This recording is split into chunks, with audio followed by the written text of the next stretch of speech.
G'day guys, we finally have the index for World Eaters in our hands, so let's have a look at what these blood-soaked maniacs can do in 10th edition Warhammer 40k. Look for the Blood God.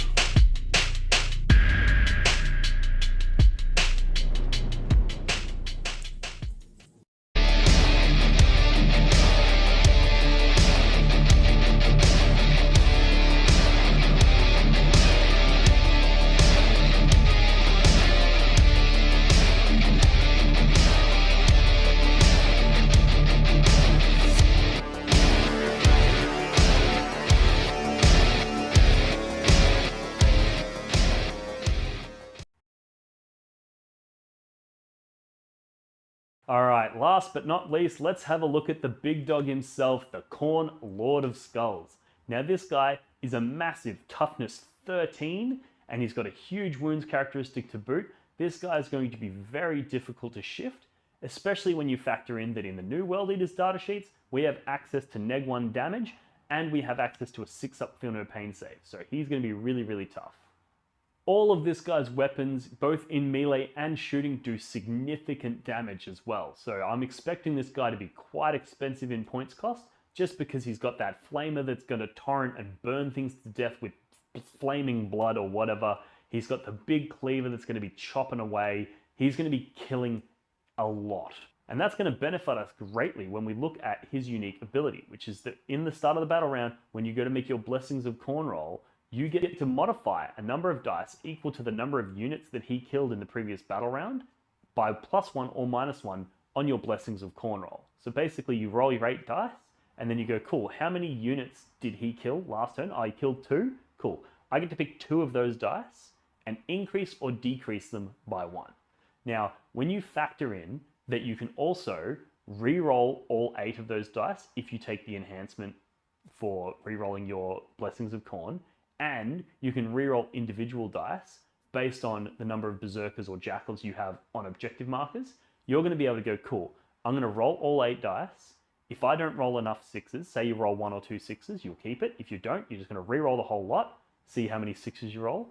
Then, for every jackal or berserker you have on an objective marker with an icon, you're going to reroll one of those dice that's not a 6.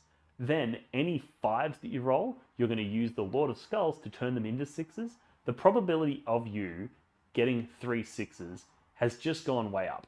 I'm no mathematician, and I, honest to God, couldn't even think about how you would go about calculating that, because you would need to know how many guys this guy is likely to kill, you'd need to know how many berserkers you're likely to have on objectives, you'd need to know the probability of rolling those dice, those 6s with 8 dice, and then re-rolling them.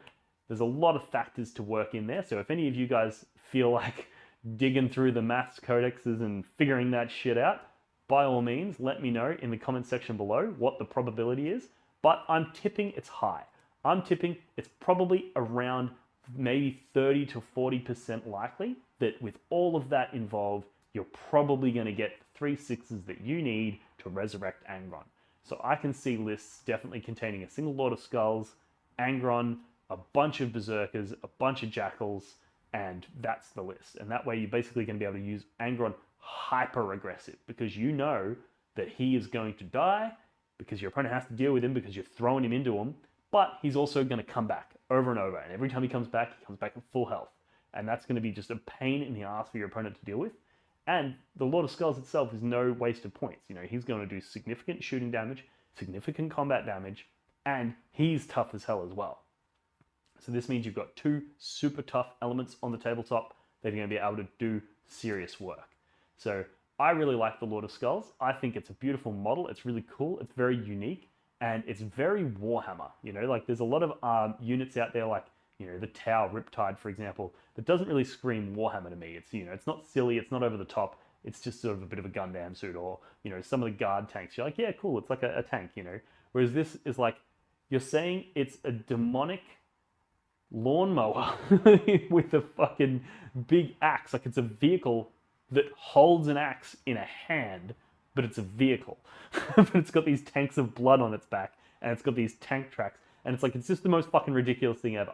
You know, it's so silly, and I think it just screams World Eaters, it screams Warhammer 40k, and I love them to death, and I'm really glad that it's got this really interesting data sheet, and I think it's going to be really interesting. It depends on how many points it is, of course. We don't know the points costs yet, and even when we do get them, those points costs are going to change every 3 months when they do the balanced data slate, so who knows whether this is going to be competitively viable, and if it is, who knows if it will stay competitively viable. But I think it is going to be at least interesting from the perspective of its data sheet and its ability to impact those blessings of corn rolls. And yeah, I think it's going to be real interesting. So let me know what you guys think in the comment section below.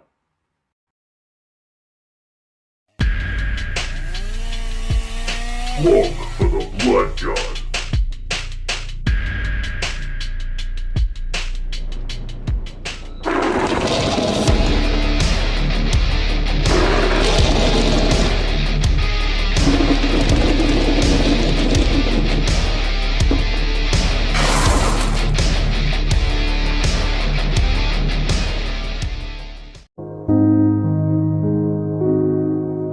The Warhammer community suffers from some of the most prohibitively expensive essentials in the world, especially Australian content creators.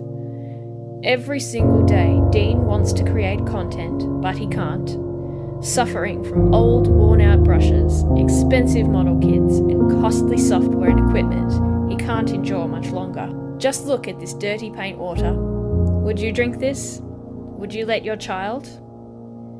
Even a small monthly donation can help provide Dean with clean paint water, basic tools for survival, and access to life-saving information and education. So please, follow the links in the description below and find out how you can sponsor like Dean today and end the suffering. Suffering that is cruel, unsustainable, and your fault.